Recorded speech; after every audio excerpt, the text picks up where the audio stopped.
능력이 더 부흥하고 성장하게 될 줄로 믿습니다. 오늘 말씀을 통해서 내 이름은 기묘자라라고 하는 제목으로 하나님의 말씀을 전하도록 하겠습니다. 우리가 앞전 주에는 성령 강림 주일로 지켰습니다. 여러분, 성령의 감동과 역사로 구원이 이루어져 가고 있다라고 하는 것을 이제 이 삼손을 통해서 우리가 알 수가 있습니다. 여러분, 이 삼손은 그 천사가 나타났습니다. 주의 사자가 나타났습니다. 그리고 이제 아들을 낳을 것이다. 아이를 낳지 못했던 그 마노아 가정에 이제 아이를 낳을 것이다. 아이를 낳을 때 그 아들을 반드시 나실인으로 키워야 된다. 이런 말씀을 하게 됩니다. 삼손이 태어날 때 이스라엘의 그 영적인 상태는 극심한 어두움이었습니다. 그러니까 일어설 수 있는 힘이 전혀 없는 상태, 그만큼 이제 타락한 이제 시대였습니다. 그래서 이 사사 시대에는 네 가지 늘 패턴으로 돌아간다고 늘 말씀을 드렸습니다. 이스라엘이 하나님을 떠나서 악을 행하면 이방 사람들을 보내가지고 이스라엘을 이제 압제하고 괴롭히고 그리고 고통을 받습니다. 그러면 이스라엘이 하나님께 부르짖어 기도하면 하나님이 사사를 보내주시는 사이클로 계속 반복이 됩니다. 그래서 이스라엘이 하나님께 부르짖으면 그 부르짖음을 듣고 이스라엘에게 구원자를 보내주셨다, 즉 사사를 보내주셨다, 이런 이제 말씀으로 계속 반복이 되거든요. 그래서 사사기 3장을 보시면 이스라엘이 주님께 부르짖어 기도했을 때 구원자 온니엘을 보내주셨다 하는 거고, 또 이제 뒤이어서 이스라엘이 주님 앞에 울부짖었고 기도하였을 때 하나님이 에훗을 주셨다. 이제 에훗이라고 하는 사사죠. 드보라 때도 역시 마찬가지입니다. 이 똑같은 이제 말씀들이 이제 이어지게 되는데, 6장은 이제 기도원 때에도 이제 부르짖으니 사사 기도원을 주셨다. 그리고 이제 큰 용사 입다 때까지도 역시 마찬가지로 부르짖었을 때에 구원자 입다를 보내주셨다. 뭐 이런 식이거든요. 그런데 이제 12번째 마지막 사사 삼손의 경우는 영적으로 얼마나 타락을 했든지 블레셋으로부터 40년 동안 고통을 받거든요.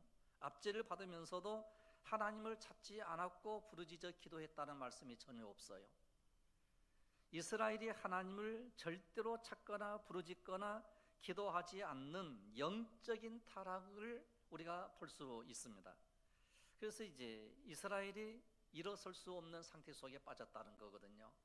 여러분, 새벽에 요즘 새벽 기도 때에 소선지서를 보거든요.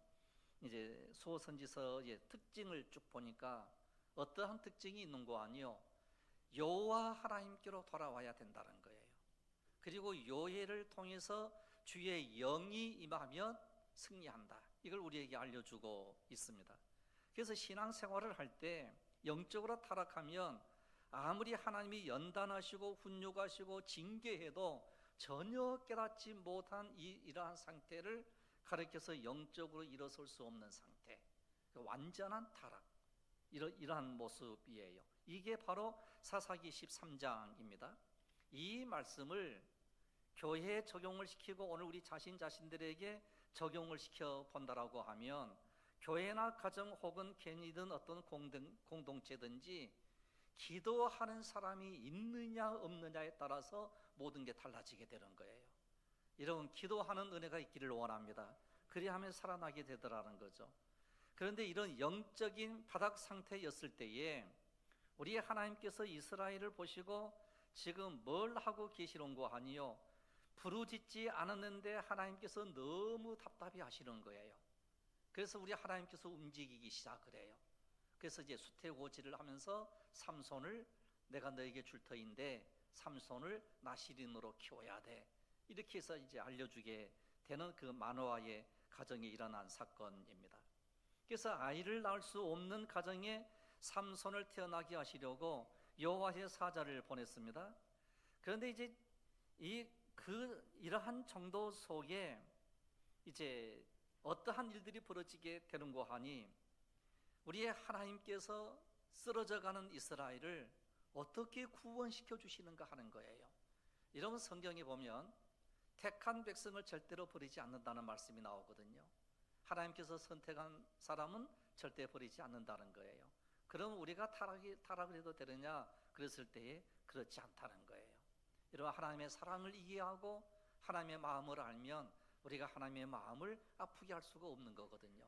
이런 우리는 항상 하나님으로 인하여 즐거워하고 기뻐하는 은혜가 있기를 원합니다.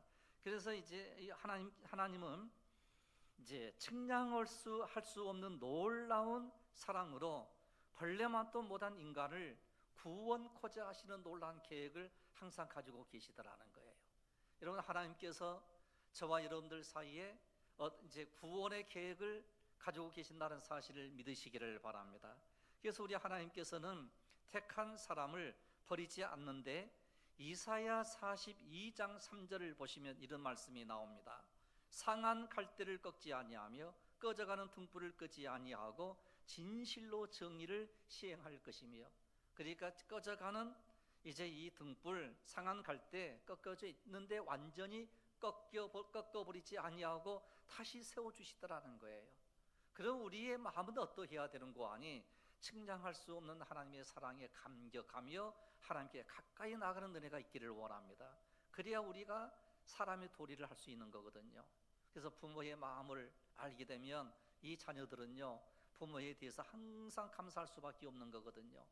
그런데 아버지의 마음을 알지 못하면 문제가 심각해질 수밖에 없는 거예요. 그래서 꺼져가는 상한 갈대, 꺼져가는 등불을 끄지 않는 그 하나님은, 즉 우리의 신앙이 다 식어버렸다 할지라도 그 사람을 주님은 포기하지 않으시는 하나님이시다라는 거예요. 이 사랑이 신기하고 묘하고 측량할 수 없어서 이제 이제 신묘막측이라고 하는 네 글자를 볼 수가 있어요.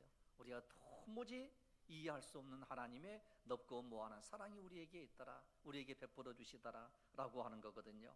그래서 핵심은 오늘 본문에서 마노아가 여호와의 사자에게 이름을 물었을 때 내 이름은 기묘자라고 대답을 하고 있습니다.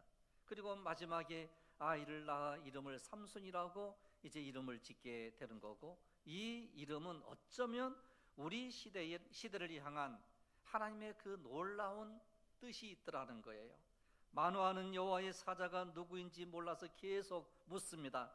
나 시린으로 아이를 키우라고 여호와의 그 사자의 말에 마노아는 이렇게 얘기를 해요. 구하옵나니 당신은 우리에게 머물러서 우리가 당신을 위하여 염소 새끼 하나를 준비하게 하소서. 그래서 이제 하나님께 이제 드리겠습니다. 내가 당신을 대접하겠습니다 라고 하는 거거든요. 이런 우리가 이웃을 대접한다든지 누군가를 환대한다든지 하는 것은요, 성경에서 굉장히 중요한 역할을 해요. 그래서 이러한 염소를 손님 접대를 위해서 요리를 한다고 하는 것은요, 접대받는 손님에 대한 최대의 그 예우를 나타내고 있거든요. 그래서 마노아는 아직 여호와의 사자가 누구인지 알지 못했다고 이렇게 말씀을 합니다. 따라서 마노아는 기쁜 소식을 전해진 여호와의 사자에게 감사한 마음과 그리고 이제 경의를 표하기 위해서 음식을 이제 준비하고 대접을 이제 하기를 원했거든요. 그러자 여호와의 사자가 이렇게 얘기를 하잖아요. 내가 비록 나를 머물게 하나 내가 내 음식을 먹지 아니하겠다. 번제를 준비하려거든 마땅히 여호와께 드릴지니라 이렇게 말씀을 해요. 그러니까 제일 먼저 누구를 늘 생각하는 거 아니요, 하나님을 생각하더라는 거예요. 이런 우리 마음속에 누구를 대접한다든지 환대한다든지 그럴 때에 어떠한 마음으로 해야 되는 거 아니, 하나님을 대접하는 마음으로 해야 된다는 거 하는 것을 여기에서 우리에게 알려주고 있습니다. 그러면서 이제 기드온도 역시 마찬가지였거든요. 하나님의 사자가 기드온에게 나타났습니다. 그래서 이제 기드온에게 나타났을 때에 이제 내가 당신에게 대접을 하겠습니다 뭐 그랬을 때에 이제 이 기드온도 마찬가지로 내가 이것을 받지 않고 하나님께 드려야 된다 이렇게 말씀을 하거든요. 이런 우리가 어떤 일을 하든지 무슨 일을 하든지 여호와의 이름으로 하는 것이 중요합니다.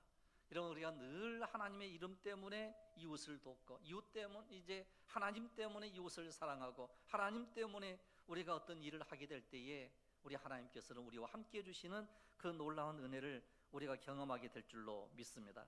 그래서 이제 17절을 보시면 마노아가 여호와의 사자에게 이 얘기를 합니다. 당신의 이름이 무엇이니까? 당신의 말씀이 이루어질 때에 우리가 당신을 존귀히 여기리이다. 내가 나중에 당신이 말씀했던 그대로 아이를 낳고 내가 아이를 나신으로 키우고, 그래서 이제 위대한 아들이 이제 일을 하게 될 때에 이 모든 말씀들이 다 이루어졌을 그때에 내가 당신의 이름을 내가 존귀히 여기겠습니다. 그러니 당신의 이름을 나에게 알려주십시오. 이렇게 이야기를 하게 됩니다. 여기서 이 존귀히 여긴다라고 하는 것은요, 이제 본래 무겁다라고 하는 뜻이거든요. 그러니까 어떤 사람에게 부와 명예를 무겁게 하여 존귀케 한다는 의미였습니다. 그래서 마노아는 여호와의 말씀대로 이루어졌을 때 마노아가 그 사자를 찾아가서 감사드리고 그의 이름을 이스라엘 가운데 존귀하게 하도록 하겠습니다라고 하는 거예요. 이런 사람마다요, 자기 이름을 높이기를 참 좋아하거든요. 우리의 이름을 막 이제 높여가지고 이제 명예를 얻고 이름을 높여가지고 뭔가를 얻으려고 그러거든요. 그런데 이 여호와의 사자는 이렇게 얘기를 합니다. 어찌하여 내 이름을 묻느냐? 내 이름을 물을 것 없다. 어찌하여 내 이름을 묻느냐? 그리고서 이제 해주셨던 대답이 바로 뭔고 하니 내 이름은 기묘자라, 이렇게 말씀을 해요. 그러니까 어떻게 보면 어떤 뜻을 가진 이름이라기보다는 알려주시고자 하시는 의미가 이 속에 있더라는 거예요. 그래서 이제 오늘 말씀의 핵심은 기묘자라고 하는 건데, 이 기묘라고 하는 것은 놀라운이라는 뜻이거든요. 그리고 비밀스러운이라고 하는 뜻이에요. 그러니까 이 기묘다라고 했을 때 놀라운 일들을 행하게 될 거다. 앞으로 너희들의 모든 비밀을 이제 알려주게 될 거다. 그래서 이제 나중에 우리가 이제 생각되어지는 그 모든 이루어졌던 말씀이 기묘자 되신 예수 그리스도의 이름, 뭐 이런 식으로 연결이 됩니다. 그래서 이제 이 기묘라고 번역된 이 말씀은 놀랍고 비밀스럽고 이상하다는 뜻이거든요. 그래서 히브리인들의 사고 방식에는 한 개인의 속성이나 성품, 이제 그 성품 등의 특성을 이제 나타낼 때에 쓰는 용어이기도 해요. 이 기묘자라고 하는 말이. 그러면 이 기묘자라고 하는 이름은 여호와의 속성과 우리 하나님께서 하시고자 하시는 구원의 놀라운 사역이 앞으로 어떻게 이루어질 것인가, 그래서 이 구원의 역사를 하나님이 어떻게 펼쳐나가고 계시는가, 이걸 우리에게 알려주는 거거든요. 여러분, 그러니까 우리는 언제든지 말씀을 우리가 볼 때에, 말씀을 들을 때에 하나님께서 벌레맛도 못한 우리 인간을 어떻게 구원시켜 주셨고 어떻게 우리가 구원을 받았는가, 그래서 오늘 우리들은 구원받은 하나님의 자녀답게 살아가는 은혜가 있기를 원합니다. 그래서 이사야 9장 6절 말씀을 보시면 놀라운 말씀이 나옵니다. 이는 한 아기가 우리에게 낳고 한 아들을 우리에게 주신 바 되었는데 그의 어깨는 정사를 메었고 그의 이름은 기묘자라, 모사라, 전능하신 하나님이라, 영존하시는 아버지라, 평강의 왕이라 할 것임이라. 바로 이 예언된 말씀이 누구인고 하니 우리가 고대하고 기다렸던 메시아 되신 예수 그리스도라는 거예요. 여러분, 그리고 우리는 언제든지 예수님의 이름을 높여드리는 은혜가 있기를 원합니다. 예수님의 영광을 우리가 차지한 게 아니라 우리에게 주어진 어떤 놀라운 일이 있었을 때에 그 영광을 하나님께 늘 올려드리는 거예요. 내 이름은 카티로 감추고 오직 예수의 이름을 드러내는 은혜가 있기를 원합니다. 그래서 이 기묘자라고 한 이 말씀은 예수 그리스도에게 적용된 말씀이에요. 그래서 기묘자라, 그분은 이제 전능하신 하나님이 되시고 영존하신 아버지가 되고 오늘 우리에게 평강의 왕으로 오실 예수 그리스도, 뭐 이런 말씀을 우리에게 해주고 있습니다. 그래서 어쨌든 이 기묘자라고 하는 이름은요, 마노아가 이해할 수 없는 이와 같은 이름이었어요. 여러분, 이 당시로는 도대체 기묘가 무엇이지, 놀라운 사실이 어떤 것이지 라고 하는 것을 전혀 알지를 못했던 거예요. 그러나 이제 오늘 우리들은 이미 오신 예수 그리스도를 통하여 오늘 우리들은 이 모든 말씀들이 우리에게 정확하게 알 수가 있거든요. 그래서 구원자 되신 예수님이 이 땅에 오셔서 우리들을 어떻게 구원시켜 주시는가, 이것을 우리에게 보여주시는데, 이 삼손을 통하여 우리에게 베풀어 주시는 구원의 그 숨겨진 비밀을 우리에게 알려주고 있습니다. 그래서 19절에서 마노아가 염소 새끼와 소재물을 가져다가 바위 위에 여호와께 드렸습니다. 그런데 여기서 이적이 일어났습니다. 마노아와 그의 아내가 보았을 때 불꽃이 제단에서부터 하늘로 올라가는 동시에 여호와의 사자가 제단 불꽃에 휩싸여 올라간지라 그랬어요. 그러니까 하나님께 온전히 드려지는 번제물이 되더라는 거예요. 이런 여기에서 우리가 한 가지 꼭 기억해야 될 것은요, 예배가 그렇게 중요하더라는 거예요. 이런 우리가 하나님께 늘 예배할 때에 참으로 하나님을 만나고 주의 음성을 듣고, 그리고 우리가 새 힘을 얻어서 이 어려운 세상을 우리는 살아갈 수 있는 이런 은혜가 우리 속에 임하게 되더라는 거예요. 그런데 이때에 마노아가 두려움에 휩싸였어요. 어떤 두려움에 휩싸였는고 하니요, 나는 이제 죽었구나 하는 이런 이제 두려움이었어요. 그 당시로는 여호와의 사자 혹은 하나님을 본 자는 다 이제 죽을 수밖에 없다라고 생각을 했거든요. 그 말씀이 어디에 나오게 되는고 하니요, 출애굽기 33장 20절을 보시면 이런 말씀이 나와요. 또 이르시되 내가 내 얼굴을 보지 못하리니 나를 보고 살 자가 없음이니라, 이런 말씀이 나와요. 그래, 하나님을 보면 산 사람이 아무도 없다는 거예요. 그런데 하나님께 참으로 이제 염소 음식물로 제단을 이제 쌓고, 그리고 또 하나님께 제단을 드리게 됐을 때 불꽃이 내려오고 그 불꽃이 하늘로 올라감과 동시에 여호와의 사자도 올라갔기 때문에 이제 마노아가 생각을 했을 때는 야, 하나님이셨구나 이렇게 생각을 한 거예요. 그리고 하나님을 본 자는 살지 못한다라고 하는 이 두려움이 휩싸이면서 내가 반드시 죽으리로다, 하나님을 대면하여 본 사람은 반드시 죽는다라고 하는 이 생각이 일반적인 생각이었어요. 그런데 여기서 죽지 않는 거예요. 왜? 우리 하나님은 우리에게 생명을 주시는 하나님이시기 때문에. 그래서 이제 기드온도 이사야도 하나님을 대면하고 나서 죽을 줄 알고 두려워 이제 했던 이런 기사가 나와요. 그러나 야곱이 내가 하나님과 대면하여 보았으나 내 생명이 보존되었도다라고 또 고백을 하는 말씀이 창세기 이제 32장 30절에 이렇게 나오거든요. 여러분, 오늘 우리가 이 세상 살아갈 때요, 늘 하나님과 동행하며 사는 은혜가 우리에게 있기를 원합니다. 그러면 우리 하나님께서는 우리를 죽이시는 하나님이 아니시라 풍성한 생명을 주시는 거룩하신 하나님이신 줄로 믿습니다. 그래서 마노아도 역시 마찬가지로 하나님의 은혜로 죽지 않았는데 23절을 보시면 그 아내가 뭐라고 얘기를 하는고 하니요, 여호와께서 우리를 죽이려고 하셨더라면 우리 손에서 번제와 소제를 받지 아니하셨을 것이고 이 모든 일을 보이지 아니하셨을 것이며 이제 이런 말씀도 우리에게 이르지 아니하셨을 것이니 걱정하고 하지 말고 두려워하지 말라는 거예요. 그러니까 누구의 믿음이 더 좋아요? 아내의 믿음이 더 좋아요. 저도 우리 교회 와서 이게 딱 보니까요, 우리 장로님들이나 우리 집사님들, 이 남자들 이 믿음보다는 우리 권사님들이나 여자 집사님들의 믿음이 훨씬 더 좋은 것 같아요. 아멘을 안 한 거 보니까 우리 남자는 인정을 하지 않네요. 예, 저는 우리 집사람이 저보다 믿음이 더 좋아요. 예. 예, 어떻게 하든지 오늘 이 마노아 부부는요, 이 마노아 아내가 훨씬 더 믿음이 좋아가지고 말씀을 그냥 풀어버린 거예요. 우리의 번제도 받지 않았을 것이다.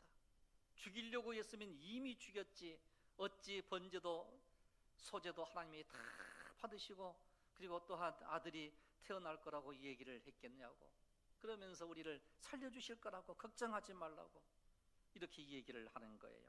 그래서 그의 마노아의 아내의 논증은 이렇습니다. 하나님은 우리의 재물을 받으셨습니다 라고 하는 거고, 두 번째로는 놀라운 일을 우리에게 보여주셨을 뿐만 아니라 세 번째로 이스라엘을 구할 아들을 주시겠다는 약속을 하셨는데 어찌 우리를 죽이시겠습니까? 라고 하는 거거든요.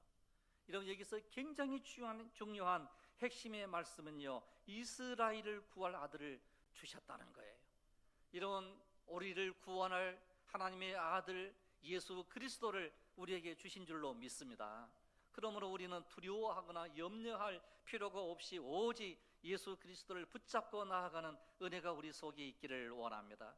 그래서 하나님께서 부부를 죽이실 의도가 없었음을 자기 마노아 남편에게 이제 상세하게 얘기를 이제 한 거예요. 그래서 하나님은 우리에게 생명을 주시는 분이시지 우리에게 사망을 가져다 주시는 분이 결코 아니라는 거예요. 그래서 주 예수를 우리가 믿으면 우리 하나님께서 오늘 우리에게 영원한 생명을 주시겠다고 약속을 하고 계신 줄로 믿습니다. 그래서 우리가 생명의 길을 우리가 걸어가는 이 길이 참으로 복된 길이고 은혜로운 길이라는 이 사실을 우리에게 말씀을 하고 있습니다. 그래서 우리가 생명의 길을 이제 우리가 걸어가게 될 때에 반드시 어떠한 일들이 있어야 되는 거 아니요, 성령의 은혜가 필요로 하더라는 거예요. 이런 우리가 신앙생활을 할 때에 성령의 강권적인 역사하심이 반드시 우리에게 필요한 줄로 믿습니다. 그 말씀의 근거를 이제 보게 되면 오늘 본문 24절로 25절을 보시면요, 그 여인이 아들을 낳았습니다. 이름을 삼손이라고 지었습니다. 그 아이가 자라났습니다. 이때에 어떤 말씀이 나오는 거 아니요, 여호와께서 그에게 복을 주시더니 소라와 에스다올 사이 마하네단에서 여호와의 영이 그를 움직이기 시작하였더라. 이런 주의 영이 오늘 여러분들의 마음을 움직여 주시기를 원합니다. 이런 성령 충만함의 역사가 일어나기를 원합니다. 그래서 우리가 신앙생활을 할 때는요, 반드시 성령의 은혜가 필요로 하더라는 거예요. 이런 성령 충만함의 역사가 일어나기를 원합니다. 그래서 삼손이 태어나고 드디어 성령의 강권적인 역사가 일어나기 시작을 했습니다. 그래서 하나님의 사자의 말씀대로 마노아의 아내가 잉태를 이제 하게 되었고, 때가 이르자 삼손이 출생을 이제 하면서 점점 자라나기 시작을 한 거예요. 그러면 이 점점 자라나기 시작을 했을 때에 그의 머리에 삭도를 대지 아니하였고, 그리고 독주를 마시지 않게 아이를 잘 양육하기 시작을 했던 것입니다. 그리고 나서 드디어 우리 하나님께서 이제 삼손에게 블레셋의 40년간의 압제로부터 이스라엘을 구원해 내기 시작하는 막중한 사명을 맡기기 시작을 하는 거예요. 이런 우리가 이 세상 살아갈 때에 우리의 힘으로 되는 것 아무것도 없어요. 오직 성령의 강권적인 역사하심만이 우리에게 있을 때 드디어 우리는 이 험한 세상을 이겨나갈 수 있는 은혜가 우리 속에 임하게 될 줄로 믿습니다. 그래서 성령이 드디어 움직이기 시작했다는 거예요. 이런 구원의 역사를요, 우리의 힘으로 하는 게 아니에요. 하나님의 그 구원의 계획 속에 성령님께서 우리를 늘 이끌어 주시는 은혜가 있더라는 거예요. 여러분, 전번에 말씀드린 대로 우리를 이끌어 주시는 힘은 어디에서 나오는 거 아니? 성령의 힘에 의해서 나오는 줄로 믿으시기를 바랍니다. 그러면 우리가 성령 충만함을 받기를 원한다라고 하면 우리가 해야 될 일이 몇 가지가 있더라는 거예요. 이런 우리가 늘 기도하는 가운데 성령이 임하는 것을 이제 성경에서 찾아볼 수가 있습니다. 오순절 성령의 그 역사가 임하게 되었을 때에 120여 명의 사람들이 한 자리에 모여서 뜨겁게 기도했어요. 그래서 드디어 오순절 성령의 역사가 오순절 날에 막 임하게 되었잖아요. 120여 명 성도에게 전부 임했다는 거예요. 이런 이 성령의 임함의 역사는요, 첫 번째 예루살렘에서 마가에 보통 다락방 그러는데 다락방에 모였을 때 120명에게, 그 다음에 이방인들에게 내려워졌던 성령의 강림의 역사가 고넬료의 그 가정에서 성령의 강림의 역사가 또 일어나는 거예요. 그럼 왜 두 번의 강력한 역사를 이제 상세하게 기록을 하고 우리에게 보여주고 있는 거 아니요? 성령의 역사는 이방인이 되었든 유대인이 되었든 상관없다는 거예요. 예수를 믿는 모든 사람들에게 성령을 부어주시더라는 거예요. 그러면 성령의 부어주심의 역사는 뭘 의미하는 거 아니? 하나님께서 구원의 길로 우리를 이끌어 주시더라는 거예요. 이런 우리 하나님은 영원한 생명의 길로 우리를 이끌어 주시는 하나님이심을 분명히 믿으시기를 바랍니다. 그래서 우리는 항상 하나님 아버지 앞에 엎드려 기도하는 거거든요. 그래서 오늘 말씀은 우리가 사는 이 시대에 나시린이 되어서 어두움을 밝히는 태양, 세상의 빛이 되라고 하는 그 도전의 말씀이에요. 그래서 이미 우리 예수님께서 이 땅에 오셔서 너희가 소금이 되라고 말씀한 게 아니고요, 빛이 되라고 말씀한 게 아니고요, 이미 소금이고 이미 빛이라는 거예요. 너희는 세상의 빛이니 너희는 세상의 소금이니 이렇게 말씀을 하고 있지 않습니까? 그런데 우리는 막 소금이 되려고 해요. 막 빛이 막 되려고 해요. 아니에요. 이미 하나님께서 예수 믿는 우리들에게는 빛이고 소금이라고 말씀을 해요. 그러면 우리가 밝은 빛으로 살아가기를 원한다라고 하면 어두움 속에 더 빛을 발하는 이와 같은 은혜를 우리에게 주십시오. 그래서 우리가 강력한 믿음을 가지고 살아가는 은혜를 우리에게 달라는 간절한 기도가 항상 우리에게 있어야 될 줄로 압니다. 그래서 오늘도 지치고 힘든 이 시대에 위로가 되고 힘이 되는 이 시대에 삼손이 되는 은혜가 있기를 원합니다. 그래서 우리의 소망은 누구인고 하니요, 오직 예수 그리스도밖에 없는 거예요.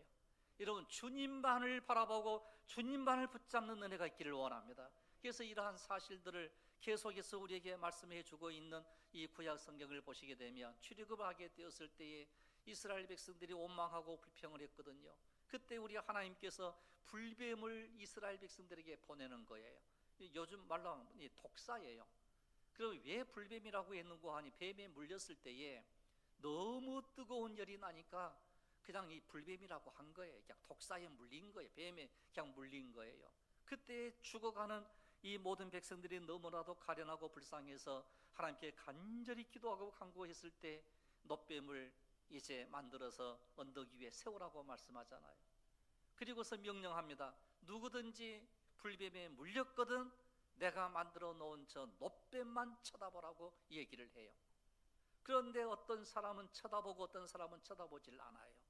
너무 힘들어서 이제 안 가는 사람도 있겠지만, 놋뱀 쳐다본다고 해서 내가 살겠어? 뭐 이러는 거거든요.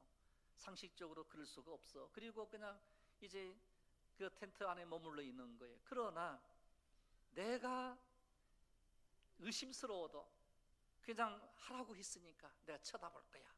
그리고 나와서 쳐다본 사람은요, 깨끗이 다 나은 역사가 이루어졌다는 거예요. 이런 우리가 힘들고 어려워도요, 그냥 이제 속된 표현을 좀 빌리자고 하면 믿져야 본전이에요. 그냥 쳐다만 보면 되는 거예요. 메시아 되신 예수 그리스도만 바라만 보면 되는 거거든요. 그러니까 여러분, 사실은요, 이 믿음의 길, 구원의 길은요, 어려운 게 아니에요. 너무 쉬운 거예요. 쉽기 때문에 안 하는 거예요. 너무 쉬우니까 안 하는 거예요. 그래서 내 공로가 좀 들어가야 될 것 같거든요. 내가 그래서 뭔가를 내가 좀 해야 돼, 뭐 이런 생각이거든요. 이런 이 구원의 역사는요, 그저 값없이 그저 우리에게 베풀어 주신 놀라운 은혜인 줄로 믿습니다.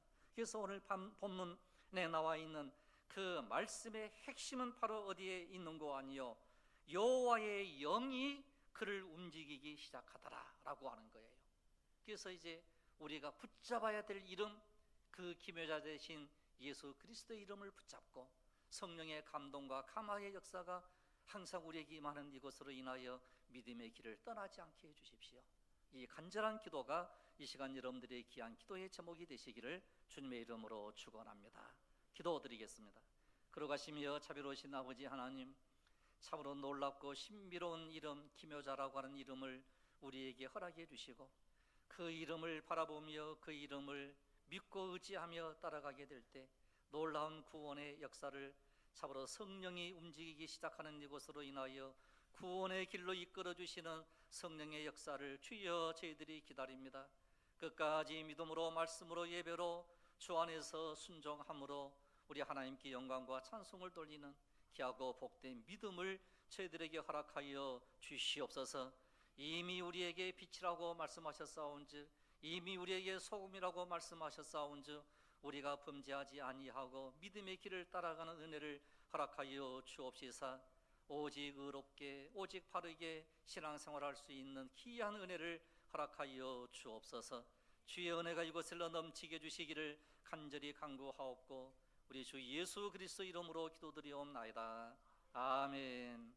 이 줄에 다 같이